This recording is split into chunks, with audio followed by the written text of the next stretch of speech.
in doing that work, you had to get the variety. You just had to get new, unusual story plots, because that's what sold the books.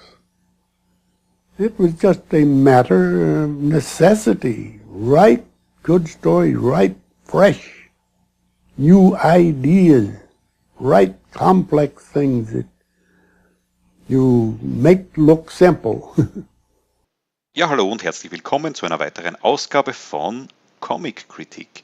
Heute geht es wieder um eine 10-Seiten-Geschichte von Karl Barks, und zwar um Donaldchens Mondfahrt, im Original The Mad Chemist, erstmals erschienen in Walt Disney's Comics and Stories im Jahr 1944 und auf Deutsch in Mickey Mouse Nummer 10 im Jahr 1978. Ja, Donald vergreift sich in der Geschichte am Chemiebaukasten der Neffen, kriegt einen Schlag mit einem Glas auf den Kopf und ist danach ein bisschen gestört und erfindet in seinem gestörten Wahn unabsichtlich die Säure Duck-Geschichte, einen extrem starken Sprengstoff, den er gleich beginnt überall zu testen. Es stellt sich dann heraus, dass dieser Sprengstoff so stark ist, dass er ihn als Zündstoff für eine Rakete verwenden will, und das setzt er auch gleich in die Tat um. Mit dem Plan, zum Mond zu fliegen, fliegt los allein in der Rakete. Die Neffen wollen ihn noch zurückhalten, doch gelingt ihnen leider nicht, und während dann Donald mit seiner Rakete so Richtung Mond schippert, vergeht seine Beule wieder und er kommt auch wieder langsam zu Sinnen und wird langsam ängstlich, was er da im Weltall macht. Schafft aber letztendlich wieder eine halbwegs heile Landung in Entenhausen.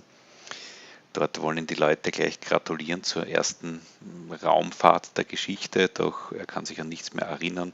Und so glauben ihm dann auch letztendlich die Leute Donalds Geschichte nicht.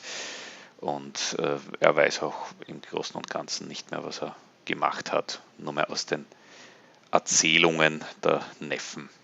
Ja, eine ganz lustige kleine Geschichte über den wahnsinnigen Donald, der da zusammenmischt. Ein bisschen so auch die kritische Einstellung zum Wahnsinn der Wissenschaftler, die Karl Barks ja immer wieder hatte.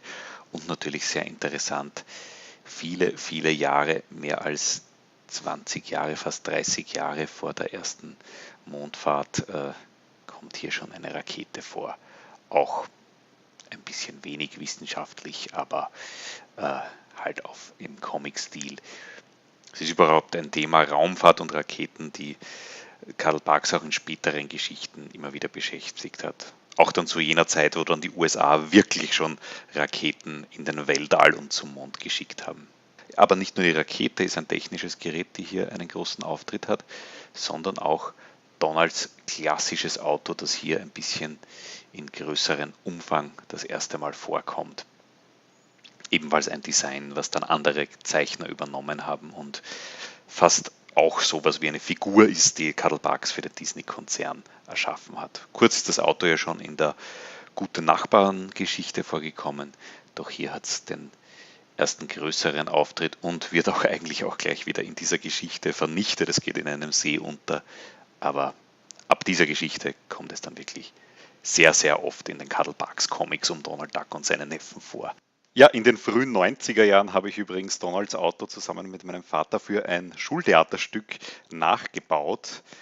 In dem Theaterstück habe ich übrigens auch Dagobert Duck gespielt, aber das ist eine andere Geschichte.